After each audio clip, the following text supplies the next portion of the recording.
Howdy, Dennis Bradford here. Let's think some about being, feeling, and doing better.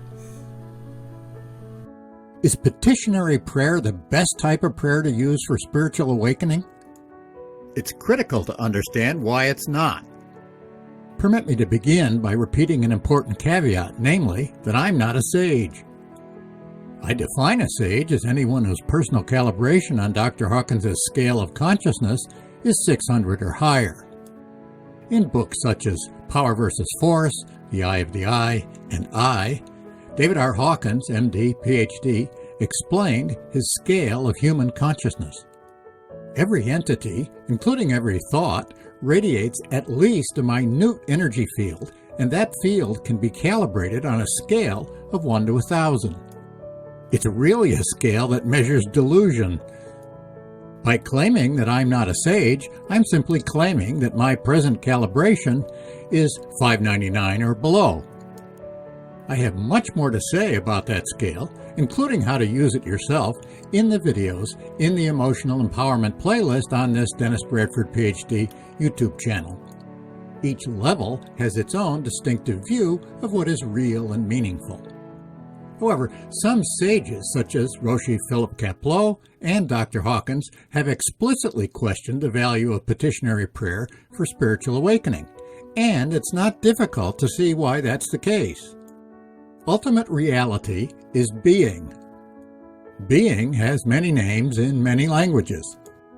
You may, for example, think of it as the divine, love, capital S self, God or the kingdom of God, life, consciousness, and so on. It's confirmable by all mystics who have a direct, nonlinear experience of it.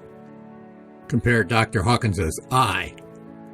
Being is formless and so cannot be singled out as an object of thought. It's non-localizable in space and in time. In reality, nothing thoughts say about oneself or others has any reality. The true self is invisible and has no characteristics by which it can be judged. The self merely is. It does not even do anything, end quote. Being cannot be conceptualized. It has no opposite. It's not a concept, a principle of classification. Quote, in reality, all is radically only as it is, and nothing can be said about it, end quote. Any kind of prayer may have benefits. This is particularly true if it's done in silence and stillness, in a beautiful place, such as a forest glen or a cathedral.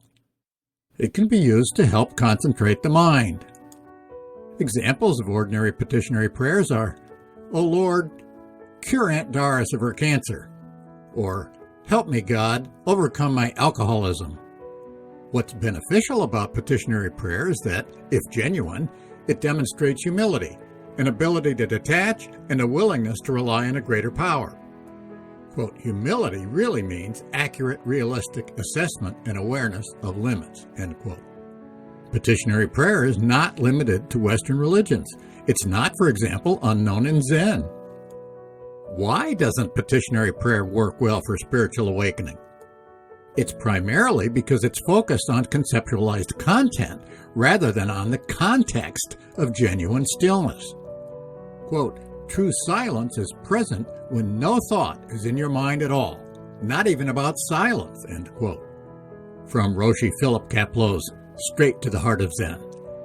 Without true silence and stillness, separation between the divine to whom the petition is addressed and the petitioner, the ego I, small s self, ego, egoic mind, not only remains, but is reinforced with each petitionary prayer.